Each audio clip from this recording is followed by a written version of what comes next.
Ce 15 mai 2012, il y a tout juste 4 ans, François Hollande remontait les Champs-Élysées jusqu'à l'Arc de Triomphe après sa victoire au présidentiel, sous une pluie battante.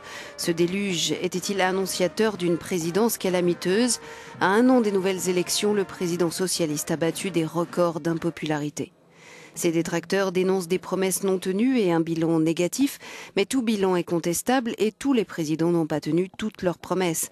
En revanche, tous n'ont pas commis cette erreur-là, celle de sembler renier ses propres convictions et les valeurs de son parti. Le 49-3 est une brutalité, le 49-3 est un déni de démocratie, le 49-3 est une manière de freiner ou d'empêcher le débat parlementaire.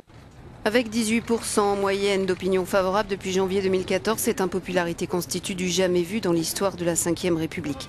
François Hollande donne l'impression d'un président hésitant, déconnecté de ses idées et de ses concitoyens. Effectivement, mieux pour la France. Pas forcément pour tous les Français, j'en conviens.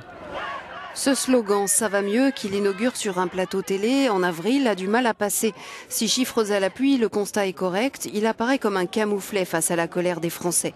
La mobilisation contre la loi du travail se mue en un mouvement citoyen, Nuit debout, l'expression d'un malaise plus large à l'égard de ce gouvernement et de la politique en général.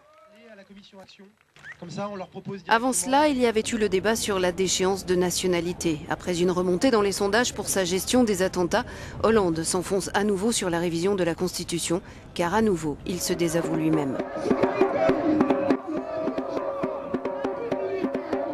Nous devons pouvoir déchoir de sa nationalité française un individu condamné pour une atteinte aux intérêts fondamentaux de la nation ou un acte terroriste, même s'il est né français. Est-ce que ça va améliorer de quoi que ce soit la protection et la sécurité de nos concitoyens? Non. Est-ce que c'est conforme à notre histoire, à nos traditions, à notre Constitution? Pourquoi remettrait-on en cause ces principes essentiels?